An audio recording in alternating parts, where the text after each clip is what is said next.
Bonjour à tous, j'espère que vous allez excellemment bien et aujourd'hui on se retrouve pour parler cyclisme, pour faire, je vais même recaler mon micro ici pour faire un point sur les transferts du côté du cyclisme, voir quels coureurs sont sans contrat et les coureurs qui ont changé d'équipe. On va faire un petit point, on est mi-novembre, alors il y a encore pas mal de coureurs sans contrat, mais normalement on voit quand même un peu mieux la situation. On refera bien entendu quand on fera la présentation des équipes, donc l'année prochaine en 2022, ça sera en janvier 2022, bien entendu on fera toujours un point sur les transferts parce que là on aura normalement ça sera définitif, même si des fois on a des surprises, notamment l'année dernière avec Marc Hirschi. N'hésitez pas à vous abonner à la chaîne, n'hésitez pas à réagir dans les commentaires, à mettre un pouce bleu, à partager la vidéo si vous pensez qu'elle peut intéresser votre entourage. N'hésitez pas également à voir ces sorties sur la chaîne parce que des fois il y a des surprises avec les notifications YouTube. Faites attention également de bien regarder si vous êtes abonné parce que des fois YouTube vous désabonne. Il y a le débrief de la présentation du parcours du Giro 2022 qui est sorti également sur la chaîne il y a quelques jours, et puis bientôt il y aura les awards du cyclisme 2021, petite cérémonie de remise de prix avec plein de catégories. Je suis en train de les écrire, les catégories, puis il y a aussi la vidéo sur le cyclisme féminin, parce qu'on me l'a rappelé, ça j'avais dit ça, entre temps j'ai eu 2 semaines sans internet, donc voilà, j'avais 2 semaines sans internet, plus une semaine où j'étais pas là, donc il y a quasiment eu 3 semaines avec très peu de vidéos. Et j'avais oublié que je devais faire ça, et en plus c'est quelque chose d'intéressant. On commence tout de suite par les coureurs en fin de contrat. Alors je suis sur le site Cyclisme Actu pour faire un petit bilan de tout ça, parce que c'est plutôt bien fait sur ce site-là. Donc peut-être qu'il y a quelques coureurs qui sont depuis sous contrat, mais pour la plupart, on est dans une situation un petit peu compliquée. Alors du côté d'AG2R, pas de souci, il n'y a pas de problème au niveau des coureurs en fin de contrat. Du côté d'Astana, on a Rodrigo Contreras, le Colombien, et Benjamin Perry, en sachant que Astana va changer de nom, que Première Tech va partir. Je pense que donc Benjamin Perry, qui était canadien, donc la nationalité du sponsor, Première Tech, aura du mal à retrouver un contrat, et Rodrigo Contreras, peut-être en tant qu'équipier, mais c'est pas forcément fait non plus. Ça peut être compliqué en World Tour pour Contreras. Bahreïn Victorious, c'est l'équipe où il y a presque le plus de changements. Parmi les noms importants qui n'ont pas de contrat, on a notamment Marc Padoun, l'Ukrainien, vainqueur de 2 étapes sur le Critérium du Dauphiné libéré. Donc lui n'a toujours pas de contrat. On nous parle peut-être d'une arrivée chez Ineos pour Marc Padoun pour l'année prochaine, mais pour l'instant on est à l'état de rumeur sur Marc Padoun. On a Phil Boaos, le sprinter allemand, qui c'est vrai n'a pas été hyper performant cette année, on va pas se mentir. L'année dernière il avait surtout été bon quand il était lancé en 2020 par Mark Cavendish, donc c'est peut-être ça la différence entre 2020 et 2021 pour Phil Boaos, mais qui a gagné quelques courses, mais plutôt des courses je dirais de deuxième division, pas au niveau World Tour. De toute manière, on l'a aussi assez peu vu en niveau World Tour. On a Santiago Buitrago, le jeune Colombien, qui n'a pas été incroyable pour le moment. Stephen Williams, le vainqueur du Tour de Croatie, de la Cro Race. Coureur assez intéressant qui pourrait, pourquoi pas, intéresser des équipes françaises. Stephen Williams, on pourrait penser à Arkea notamment. Vu ce qu'il a fait sur le Tour de Croatie, c'était plutôt pas mal. Il y avait quand même des beaux noms sur ce Tour de Croatie. Il s'est retrouvé à être leader et il a fait vraiment du très très bon travail pour gérer cette course de 5 jours. On a également peut-être des noms un peu moins connus, Domen Novak, le Slovène, et puis on a Kevin Hinkela, Shun Kane Fang, un Thaïlandais, et Scott Davis, un Britannique. Ces coureurs-là, je ne les connais pas beaucoup, donc j'ai pas dû les croiser souvent cette année sur les courses que j'ai débriefées, voire pas du tout. Du côté de la Bora, Hans Grohe. On a Eric Baska, le Slovaque. Ça faisait partie des coureurs qui étaient avec Peter Sagan, étant donné que Peter Sagan part. Je pense qu'on aura beaucoup moins de Slovaques chez Bora Hansgrohe et que surtout la Bora Hansgrohe se remet vers une équipe beaucoup plus qui a pour objectif beaucoup plus la montagne plutôt que le sprint pour l'année prochaine. On a Marcus Burgard, mais Marcus Burgard, je crois que c'est même une retraite. Et Juraj Sagan, le Slovaque. En passant pour les retraites, j'ai les informations, mais sur une autre page internet de Cyclisme Actu pour les retraités. Juraj Sagan également, qui quitte Bora Hansgrohe. On nous avait dit au tout début qu'il devait être du côté de la Total avec son frère. Sauf que ça a été démenti, donc pour le moment, Juraj Sagan, on ne sait pas trop où il va aller. Est-ce que c'est Total qui n'a pas voulu de lui ? Peut-être Jean-René Bernodeau aussi, ou peut-être tout simplement que Juraj Sagan ne voulait pas aller en France et aimerait trouver une équipe peut-être de voir le tour et pas de seconde division. Ça me semble quand même compliqué parce que Juraj Sagan, il n'a pas montré grand-chose pour le moment dans sa carrière, même en tant qu'équipier. C'était quand même pas l'équipier incroyable. C'est un peu comme Antonio Nibali, si on pouvait faire la comparaison des frères d'eux. On peut pas dire qu'ils aient marqué pour le moment d'une pierre, qu'ils aient vraiment inscrit leur nom dans le palmarès du cyclisme. Pas vraiment le cas. On passe à Cofidis. Du côté de Cofidis, on a Jean-Pierre Drucker, 35 ans, le luxembourgeois, qui a même été assez vindicatif, on pourrait dire. Il a dit qu'il s'était fait arnaquer par Cédric Vasseur. Bon, c'est pas le premier à critiquer Cédric Vasseur, donc c'est pas vraiment une surprise, on va dire. Jean-Pierre Drucker, 35 ans, qui, moi je trouve, est un très bon équipier pour un train de sprinter, pour également un coureur du Nord. Jean-Pierre Drucker, pourquoi pas chez Wallonie Bruxelles, ça aurait de la gueule. Mais également dans d'autres équipes, on pourrait penser à Arkea. C'est un coureur en plus qui parle très bien français, Jean-Pierre Drucker. Mais c'est un coureur qui est très très bon dans les trains. Il a fait une belle carrière chez BMC. Chez Cofidis, ça a été un peu plus compliqué, quoi qu'on peut quand même... Alors lui disait en interview que les résultats de Christophe Laporte, il avait énormément parlé avec Christophe Laporte sur la campagne des classiques flandriennes, donc si c'est vraiment le cas, il a fait du bon boulot avec Christophe Laporte et il peut être intéressant pour entourer un jeune coureur sur les classiques flandriennes, surtout qu'il a 35 ans, donc beaucoup d'expérience. On a aussi Nathanaël Beram, l'Érythréen. Nathanaël Beram qui était hyper prometteur ça fait partie des coureurs qu'on nous avait quand même bien survendus chez Europcar, Nathanaël Beram, mais qui avait fait une bonne première saison chez Europcar, et puis après il a un peu disparu des écrans radars, et depuis chez Cofidis ça n'a pas été incroyable non plus. En tant qu'équipier, ça n'a pas été incroyable non plus dans les autres formations dans lesquelles il est passé, parce que je crois qu'il avait fait une formation étrangère, alors je sais plus quelle équipe du tout, mais je sais que ça s'était pas hyper bien passé avant d'aller chez Cofidis. Et chez Cofidis, il a fait quelques échappées, mais ça n'a pas non plus été incroyable. Nathan Haas, l'Australien, il n'était pas au niveau qu'on a connu précédemment. Nathan Haas, Attilo Viviani, pourtant qui a remporté des courses de deuxième division.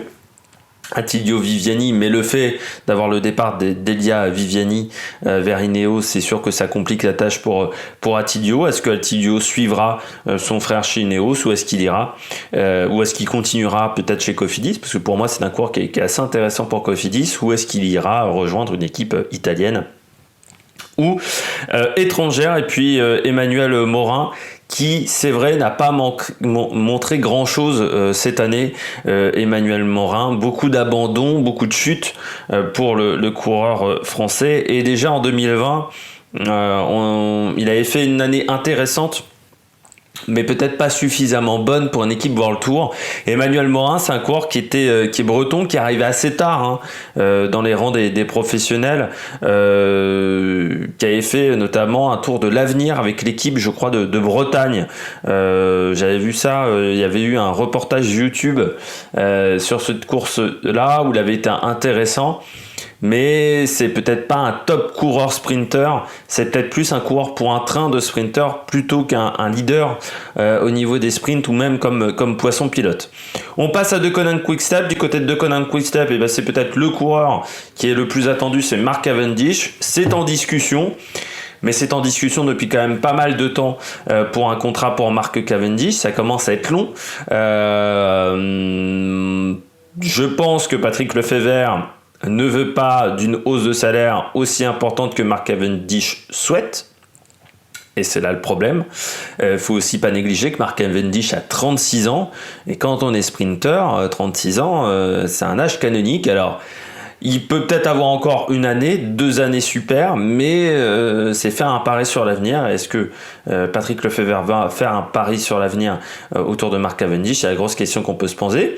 Joseph Cerny également, le Tchèque, sans contrat, qui a fait plutôt une saison intéressante en tant qu'équipier. Et puis Mattia Cattaneo, pas mauvais, Mattia Cattaneo, donc là aussi on pourrait retrouver un contrat dans une autre équipe, pourquoi pas en tant qu'équipier, mais moi je dirais plutôt en tant qu'électron libre. C'est un coureur qui a également sa chance sur les courses d'une semaine, parce que c'est un mec qui est totalement en capacité de faire 5e d'un Paris-Nice, notamment Mattia Cattaneo.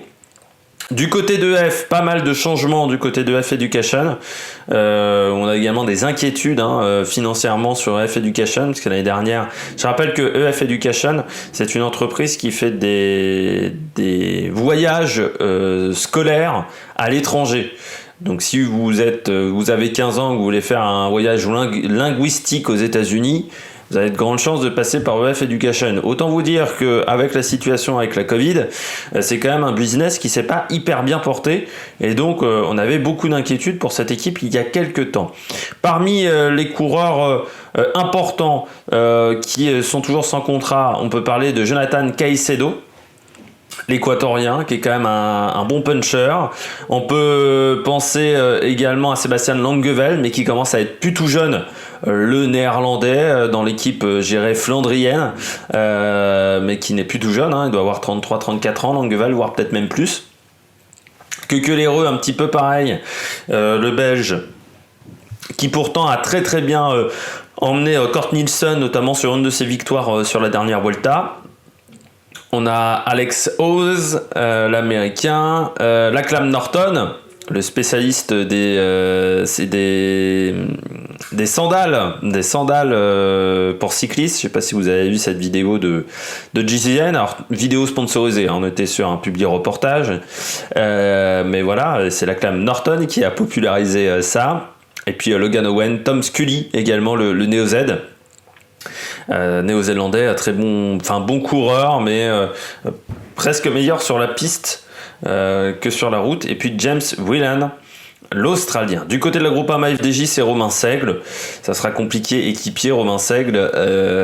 Après, il trouvera peut-être une porte de sortie dans une autre équipe française. Du côté d'Ineos, on ne nous met pas de coureur. Du côté d'Intermarché, on a notamment le français Jérémy Bellico, qui n'a pas montré grand-chose, on va pas se mentir.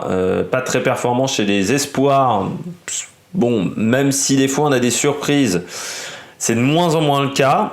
On a Alexander Evans, l'Australien, Maurice Lamertink, le Néerlandais. Ça, c'est un beau nom dans une équipe. C'est un très bon équipier, Maurice Lamertink, très bon rouleur.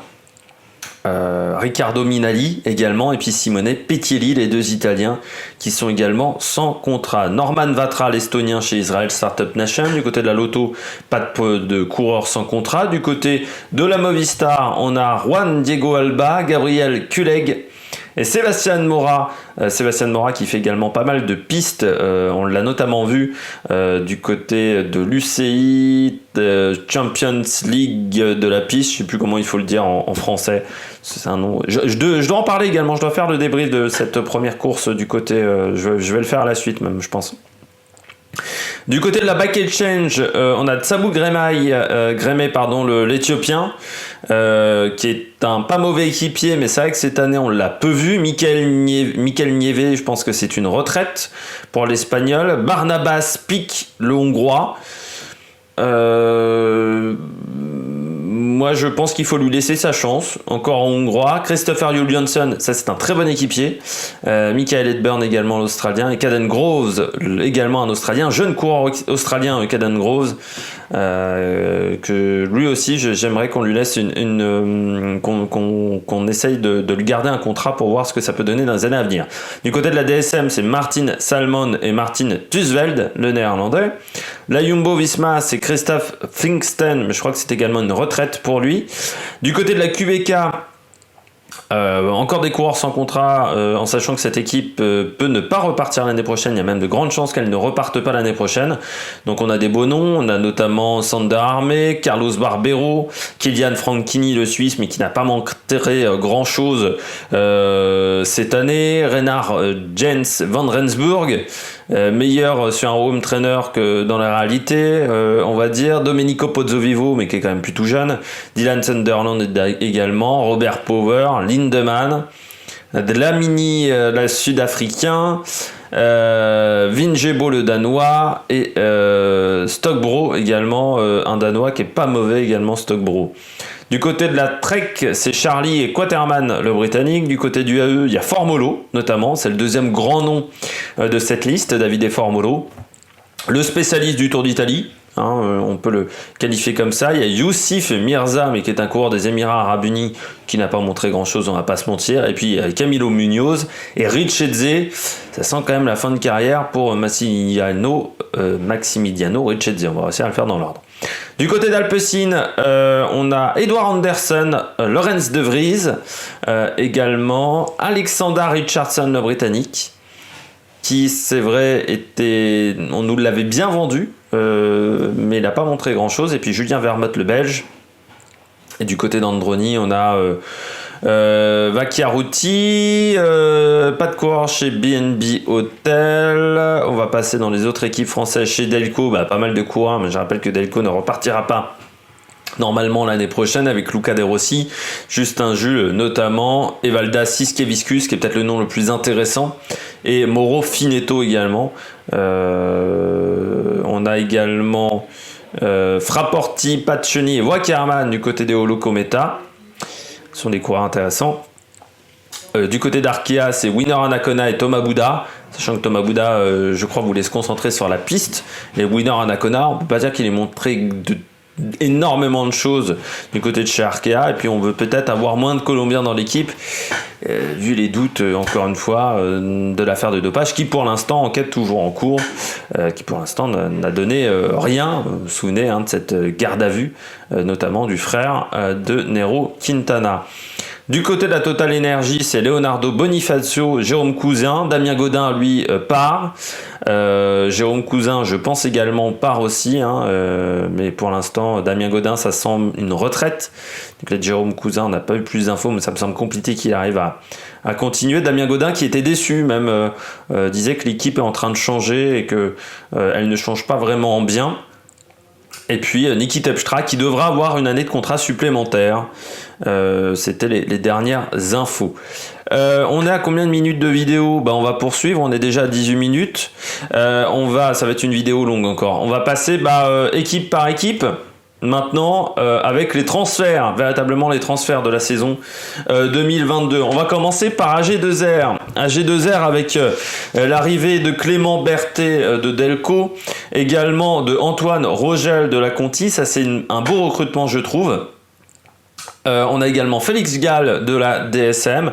Et puis Paul Lapera et Valentin Paré-Peintre qui étaient dans l'équipe junior de AG2R, l'équipe Espoir, l'équipe U23. Valentin Paré-Peintre qui est le frère d'Aurélien Paré-Peintre, donc peut-être le même talent, mais bon, le talent ne se transmet pas toujours de manière génétique. Et puis Antoine Rogel qui est un jeune prometteur, vraiment là aussi un espoir prometteur. Du côté des départs, alors vous avez Mathias Franck qui part à la retraite, Ben Gastower également, Julien Duval également retraite, et puis Alexis Goujard qui rejoint BNB Hotel. Ça va peut-être lui faire du bien de changer d'air, Alexis Goujard, parce que ces 2 dernières années chez AG2R, depuis 2019, c'est un peu compliqué. Tony Galopin qui revient chez Trek Segafredo, peut-être pour retrouver un rôle un peu plus important. Puis François Bidard qui rejoint la Cofidis, là encore dans un rôle d'équipier, de lieutenant, mais c'est un coureur très intéressant, François Bidard. Astana, c'est là où il y a le plus de changements.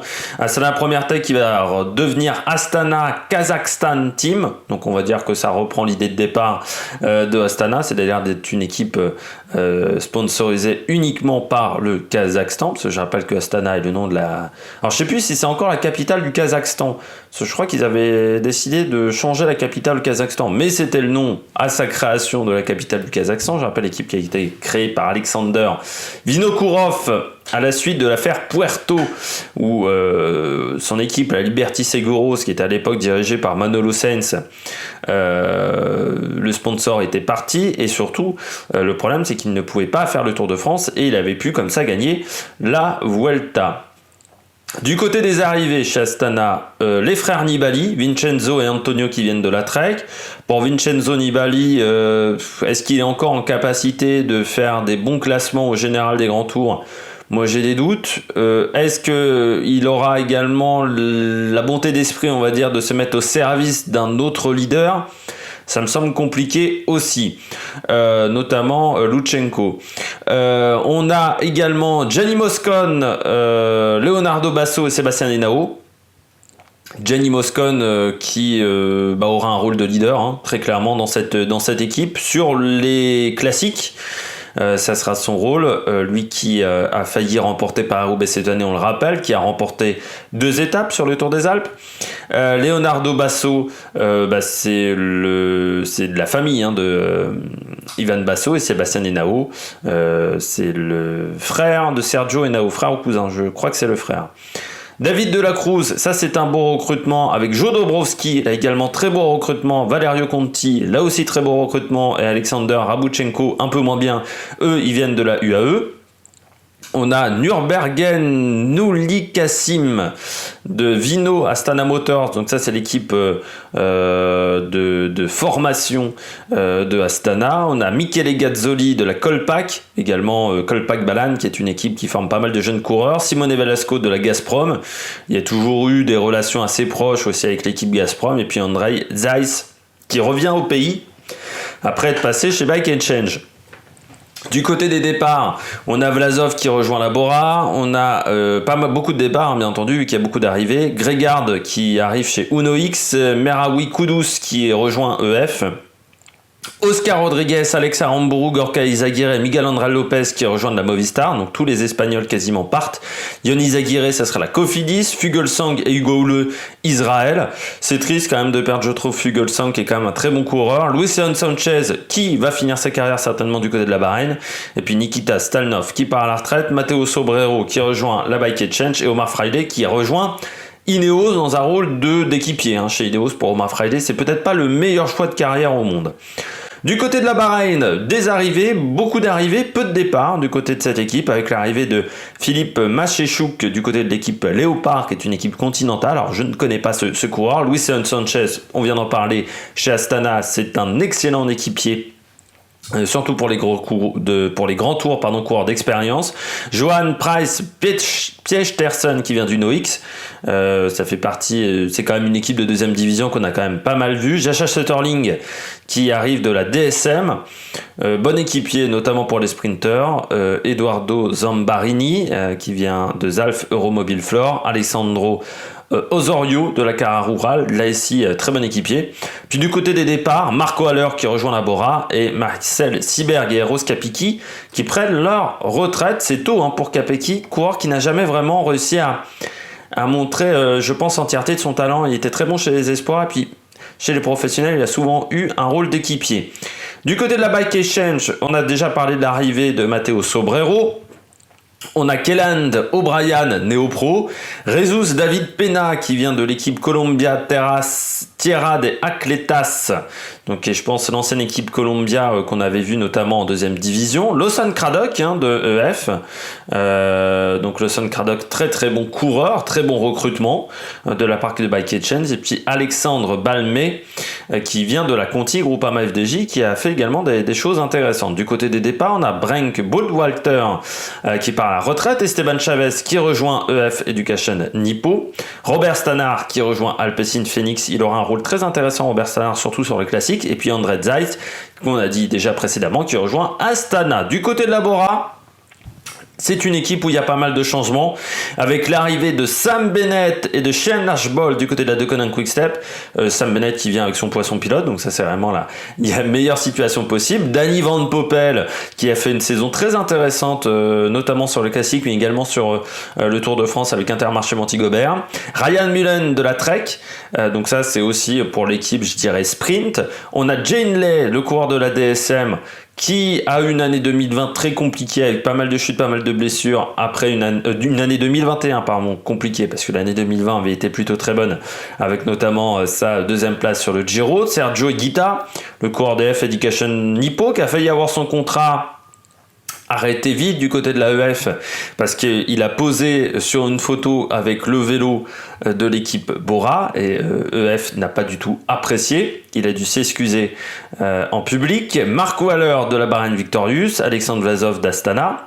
Ça c'est un Mark Waller également bon poisson pilote, bon coureur pour les trains. Alexander Vlasov, on connaît un petit peu le potentiel et le talent de le coureur d'Astana, est souvent assez mal entouré ces dernières années, donc du côté de la Bora ça devrait peut-être aller beaucoup mieux.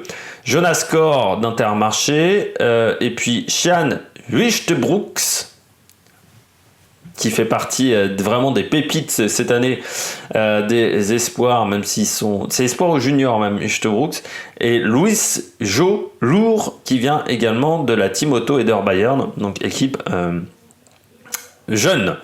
Du côté des départs, bien entendu, Peter Sagan, Marseille Bonnard et Danielos, gérer la triplette qu'on avait auparavant, qui part du côté de la Total Energy. J'ai regardé la caméra normale alors que j'enregistre avec la webcam, tout va bien.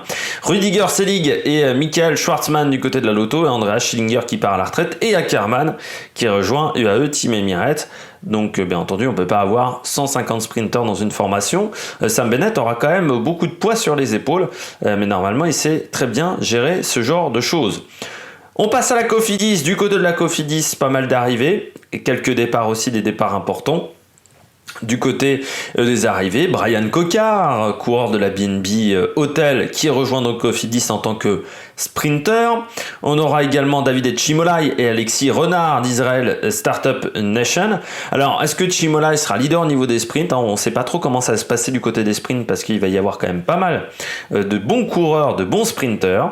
On a également Benjamin Thomas de la Groupama FDJ, qui va faire beaucoup de pistes, mais également sera sur la route, notamment pendant la période estivale. François Bidard d'AG2R, très bon équipier, je pense qu'il aura ce rôle-là auprès de Guillaume Martin. Wesley Creder du côté d'Intermarché, Yon Izagirre, là également très bon coureur, notamment sur les courses d'une semaine, mais qui peut devenir équipier pour Guillaume Martin. David Villela, coureur assez intéressant du côté de la Movistar, qui a une bonne pointe de vitesse, mais également bon grimpeur, donc ça peut être intéressant sur plusieurs profils de course. Pas mal en échappé aussi, David Villela, on l'a vu plusieurs fois en échappé cette année du côté de la Movistar, sur les grands tours notamment.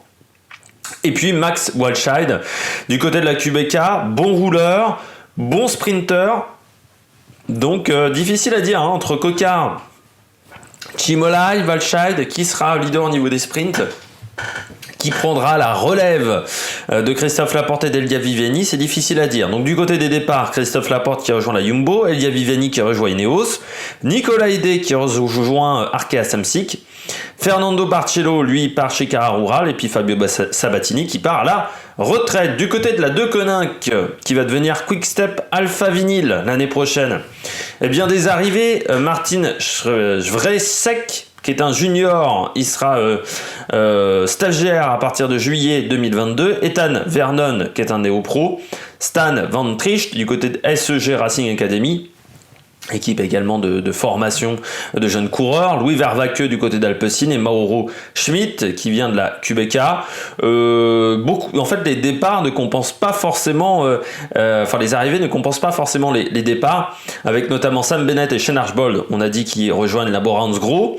Alvaro Odeg ou Hodge, je sais jamais comment on doit le dire, c'est Odeg ou Hodge, parce que je crois qu'il y a eu une erreur sur la fiche UCI, enfin je sais plus, c'est un imbroglio comme ça, et puis Joao, ça chaque fois dit Joao, c'est Joao Almeida du côté de la UAE Team Emirates, et puis il y a aussi Ian Garrison qui rejoint l'équipe de Los Angeles. Joao Almeida, c'est quand même une grosse perte je trouve pour l'équipe Quick-Step Alpha Vinyl, parce que c'est quand même une très très belle, un très très bon coureur, je trouve, qui a fait des très très bonnes choses. Du côté de F Education Nippo, beaucoup d'arrivées et également de départs, pas mal de changements avec beaucoup de retraités surtout.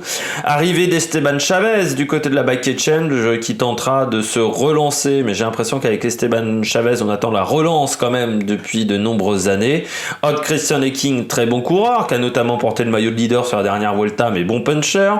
Meraoui Kudus également du côté de la Sana Première Tech. Owen Doul, très bon équipier du côté d'Ineos. Ben Haley, Trinity Racing. Georg Steinhauser du côté de l'équipe Tyrol KTM Cycling Time Team, qui est une équipe assez ancienne de 3ème division, l'équipe Tyrol. Marine Vandenberg de la Conti Groupama qui aurait bien... Marc Madiot aurait bien voulu le recruter dans son équipe, mais il est parti sous d'autres cieux. Sean Quinn du côté d'Agens Berman Axeon, donc l'équipe du fils d'Eddy Merckx. Jean Shaw, Ribble Veldite Pro Cycling et Lucas Wieniawski de la QBK. Wieniawski, coureur intéressant, mais qui va tenter également de se relancer chez EF Nippo. Du côté des départs, on a Sergio Higuita, Will Barta, Lawson Craddock du côté de Baketchen, Fumiyuki Beppu, Mitch Docker, TJ Van Garderen et Moreno Offland. Tous ces coureurs-là prennent leur retraite, donc on rajeunit un petit peu quand même la formation. Du côté de la Groupama FDJ, des bonnes recrues, quand même des départs importants, mais des bonnes recrues. Avec notamment Michael Storer, le coureur de la DSM, qui je pense est le coureur qu'il fallait recruter et ils l'ont fait au bon moment, du côté de Marc Madiot. Quentin Paché de la BNB Hotel qui tentera de se relancer après une année 2020 qui a été un petit peu compliquée. Lewis Askey de la Continental et Bram Welton, très bon coureur de train, notamment du côté d'Arkea Samsic. Du côté des départs, on a Benjamin Thomas qui rejoint la Cofidis, Simon Gugelmi qui rejoint Arkea, Delage et William Bonnet qui prennent leur retraite. Ça a mis un coup au moral, j'ai l'impression, la retraite de William Bonnet pour Thibaut Pinot. William Bonnet, coureur qui est né pas très loin de chez moi, il est né à Saint-Doulchard, à côté de Bourges, coureur berrichon. Et puis Alexis Brunel du AE Team Emirates. Maintenant je vais faire comme... C'était Thierry Adam qui faisait ça avec tous les coureurs Picard. Chaque fois qu'il y avait un coureur Picard, il en faisait des tonnes. Je vais faire ça avec tous les coureurs berrichons, mais vous avez l'avantage, c'est qu'il n'y en a pas 150. Par contre, il y en a un qui est quand même double champion du monde. Du côté d'Ineos, les arrivées, pas mal d'arrivées également chez Ineos avec Luc Plapp d'Inform TMX Maqueux, Ben Tullet du côté d'Alpecin qui revient au pays, Mike Nuss Sheffield de Riley Cycling, Kim Hajduk du côté de la team Lotto Kernaos, Omar Fraile d'Astana qui ont un rôle d'équipier, Ben Turner de Trinity Racing et Lia Viviani qui sera le leader du côté des sprints du côté d'Ineos. Il retourne chez Ineos. Reste à savoir maintenant est-ce qu'il pourra jouer sa carte sur toutes les courses qu'il souhaite, Elia Viviani, parce qu'on sait que souvent c'est quand même priorité aux grimpeurs du côté de chez Ineos. Du côté des départs, on a Michel Golas qui part à la retraite, Juan Denis qui rejoint Jumbo Visma. Juan Denis qui aurait peut-être attendu d'avoir plus de responsabilités du côté de chez Ineos suite à son bon Giro 2020. Owen Doul de chez UF, Gianni Moscon, Leonardo Basso et Sébastien Henao qui rejoignent Astana, et Ivan Sosa qui rejoint la Movistar. Coureur intéressant Ivan Sosa, mais qui n'avait pas forcément beaucoup de place dans le collectif de Ineos. Du côté d'Intermarché, les arrivées de Birman Girmay de la Delco, mais c'était déjà en milieu de saison que c'est arrivé cette situation-là. Alexander Kristoff et Sven Erik Bikström du côté du AE Team Emirates. Kristoff, excellent sprinter, mais qui est quand même un peu sur le déclin. Bikström également très bon coureur. Gerben Tigens et Kobe Gusson du côté de la Lotto. C'est dommage de perdre Kobe Gusson à la Lotto parce que c'est un coureur prometteur. Loren Huis du côté de Bingals qu'on avait vu notamment sur la classique de l'Ardèche cette année, mais qu'on a vu sur d'autres courses françaises. Bon grimpeur du côté de Bingal. Hugo Page qui vient de la Conti Groupama FDJ. Julius Johnson de Uno X, Dimitri Claes de Kumeka et Adrien Petit de la Total Energy. Bon choix pour moi pour Adrien Petit parce qu'il aura peut-être sa chance en tant que sprinter et surtout il pourra travailler avec Alexander Christophe et ça c'est toujours très intéressant du côté des départs. Surtout que Adrien Petit a 30 ans, hein, donc il est là depuis longtemps dans le milieu du cyclisme, mais il est quand même encore assez jeune. Du côté des départs, Danny Van Poppel de la Borans Grohe, Odd Christian Ecking pour EF Education Depot, Wesley Creder du côté de la Cofidis et Jonas Kor du côté de la Bora et Ludwig de Witter et Jasper de Plus qui prennent leur retraite. Du côté d'Israël, arrivée de Corbin Strong de SEG Racing Academy, il y a pas mal de coureurs d'Israël qui viennent de cette formation-là. On a l'arrivée également de Jacob Fulgelsang, ça c'est une très belle arrivée qui vient d'Astana, et de Hugo Houle. Et puis l'arrivée également, ça s'est fait un peu plus tardivement, de Giacomo Nizzolo, très bon sprinter, Nizzolo, l'un des top meilleurs sprinters du monde. Et puis également bon coureur sur les classiques. Du côté des départs, David Chimola et Alexis Renard qui arrivent à la Cofidis, Hugo Hofstetter qui rejoint Arkea. On lui a peut-être pas laissé assez sa chance à Hugo Hofstetter parce que pour moi c'est un très bon coureur. Et puis Dan Martin et André Greppel qui prennent leur retraite. On vous dire qu'on a réussi à dégager de gros salaires.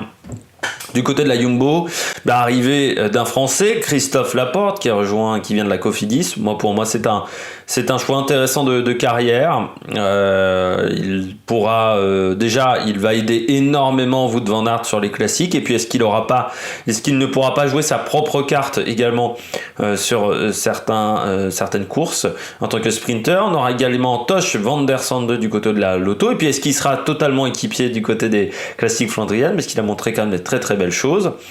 Donc Tosh van der Sande qui vient de la Lotto, Rohan Dennis qui vient de Ineos, qui je pense sera également dans un très grand collectif et c'est un très bon coureur. Mick Van Dijk de l'équipe de développement, qui est arrivé même en cours de saison. Mick Van Dijk est arrivé en cours de saison 2021, on l'a vu notamment au Tour de Croatie. Et Michael Esman qui lui vient de l'équipe de développement, et Milan Vader qui vient du VTT. C'est vrai que alors moi je le connais pas extraordinairement bien. Après j'ai suivi un peu la saison de VTT mais pas entièrement. Donc si vous connaissez mieux ce coureur, vous pouvez me marquer des informations dans les commentaires. Du côté des départs, Paul Martens, Martin Maimans et Tony Martin qui prennent leur retraite. C'est un gros départ à la retraite quand même, Tony Martin, très bon équipier. Georges Bennett qui rejoint UAE. Et Toluk qui rejoint la Trek. On passe à la Lotto Soudal. Du côté de la Lotto Soudal, arrivée de Rudiger Selig, de Michael Schwartzmann qui viennent de la Borans Grohe, arrivée d'Arnaud Delis qui vient de la Lotto Soudal U23. Très bon, jeune, très prometteur, et ils en ont quelques-uns dans l'équipe Espoir chez Lotto. Ils ont retrouvé un petit peu de très bons jeunes coureurs. On a Jarad Driners de Hagens Bernan Axeon, l'équipe encore une fois du fils d'Eddy Merckx, j'ai oublié son prénom, ça va me revenir peut-être en cours de vidéo. Puis Victor Kampenarts qui est là, et le gros recrutement cette année du côté de la QBK Next Hatch. Victor Kampenarts qui a fait une très belle saison de classique, qu'on a vu énormément à l'attaque, coureur qui a un peu changé son profil. C'est un coureur qui est encore jeune, mais qui a voulu passer de coureur de contre-la-montre à coureur beaucoup plus offensif, peut-être même plus baroudeur, et je trouve que c'est assez intéressant. Du côté des départs, on a Marchinski qui part à la retraite, John de Getgolb qui rejoint DSM, un petit peu en difficulté à la Lotto quand même de Getgolb, Oldani qui rejoint Alpecin Phoenix, ça je trouve un peu triste parce que c'était un coureur intéressant.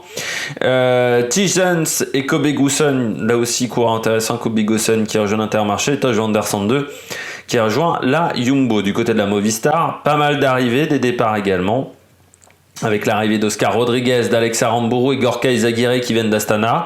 Alex Aramburu, bon choix. parce que ils ont peu de coureurs rapides quand même dans cette formation. Arrivée également de Max Canter de la DSM, très bon dans les trains de sprinter, Max Canter. Lascano également de la Cara-Rural, très bon sprinter. Ivan Sosa de chez Ineos. Vinicius Rangel de Telkom, le nom a du mal s'écrire. Mais une équipe, je pense, de 3ème division. Will Barta également, de F Education Nippo. Ils seront 3 Américains chez Movistar. Il commence à y avoir une petite équipe américaine. Du côté des départs, Marc Soler, qui va tenter de se relancer chez UAE. Est-ce qu'il est en capacité de se relancer? Je suis pas sûr. J'ai toujours eu un problème avec ce coureur. Je trouve dans sa gestion de l'effort, il est pas très bon. Miguel André Lopez, il pouvait pas rester suite à ce qu'il a fait sur la Vuelta, son abandon lors de l'étape numéro 20 alors qu'il pouvait encore être dans le top 10. Ça n'a pas du tout plu à l'équipe de Unzue. Hector Carretaro qui va chez Kern Pharma, David Villela qui rejoint Cofidis et Dario Cataldo qui rejoint la Trek. Ils perdent leurs deux coureurs italiens. Du côté du Kubica, Netzach. Alors, on nous met des arrivées. Le problème, c'est que cette équipe-là, on ne sait pas trop si elle va continuer et si elle va continuer en première division. On a Enoch Mouloubram qui a rejoint la team, qui vient de la team Espoir. On a Lars Norman Hansen qui part vers Uno X. Michael Gogel qui rejoint Alpecin. Fabio Aru, Matteo Pilucci qui prennent leur retraite. Dommage pour Fabio Aru, Espoir qui n'a jamais réussi à totalement performer avec des problèmes notamment à l'artère iliaque.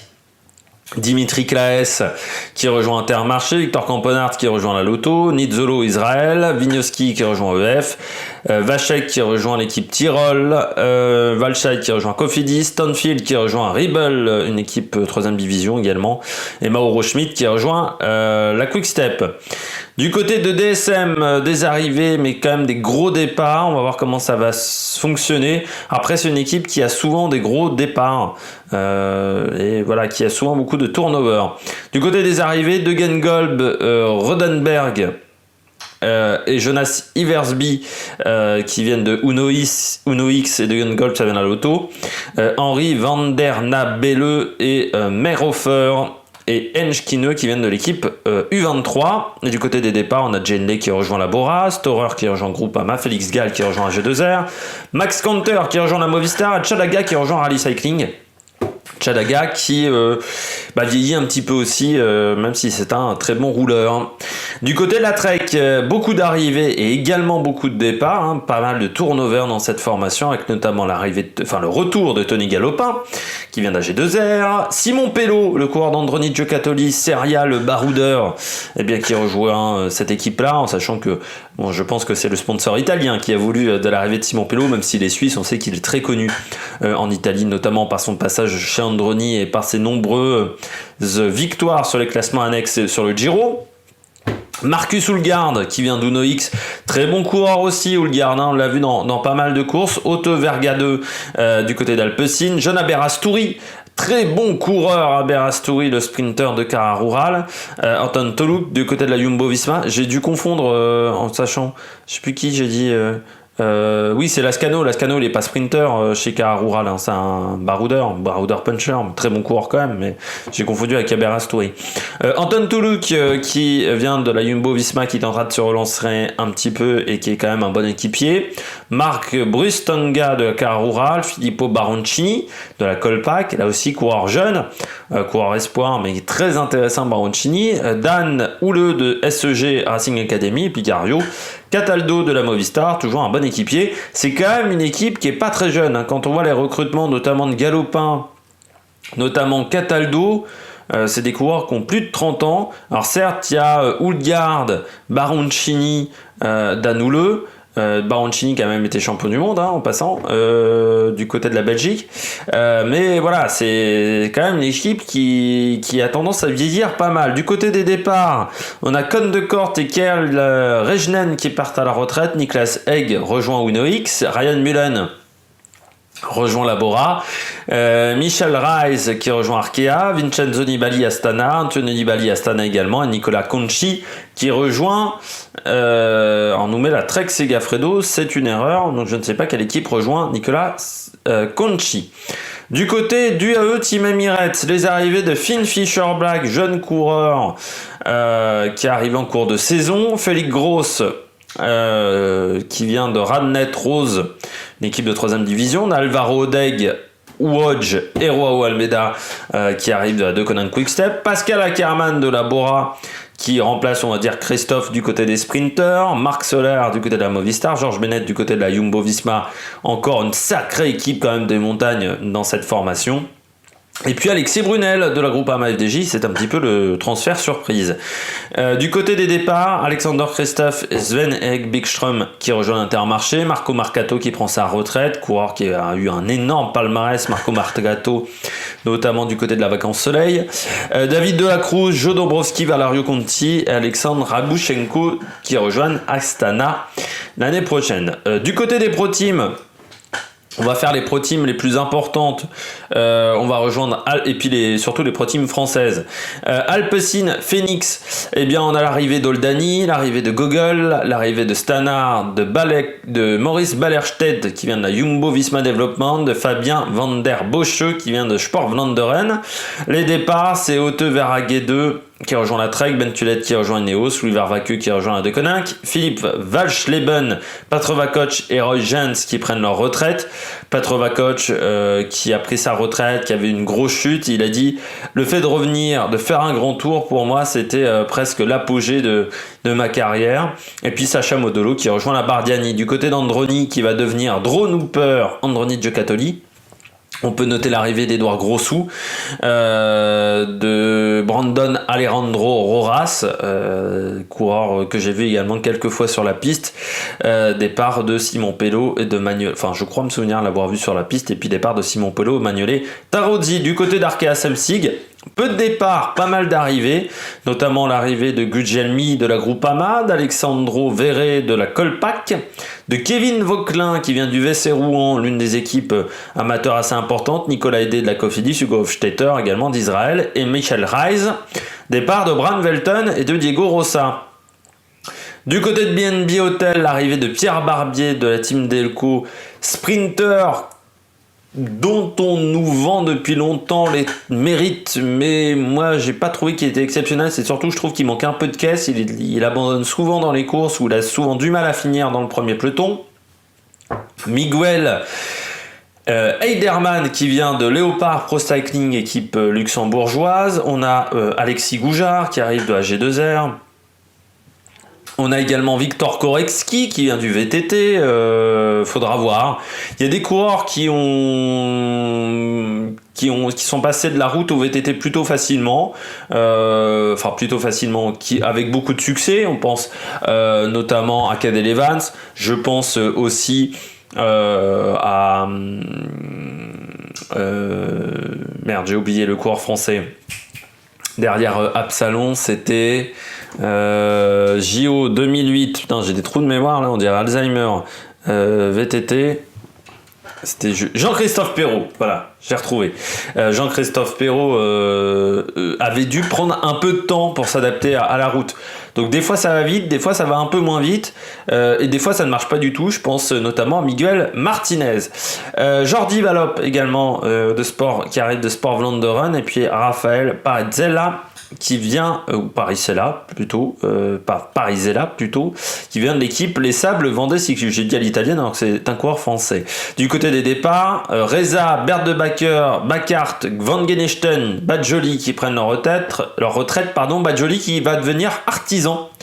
Je sais plus ce qu'il va, il va faire de leur, je sais plus, il va construire c'est des sculptures, je sais plus c'est quoi précisément, mais c'est dans ce domaine-là. Ah non, ou c'est des pierres. Je sais plus où c'est les pierres à la con, je sais plus ce qu'il fait, mais c'est de l'artisanat. Quentin Paché rejoint la Groupama, Brian Cocard, Cofidis et Maxime Cam qui rejoint une équipe amateur Dinan Sport Cycling.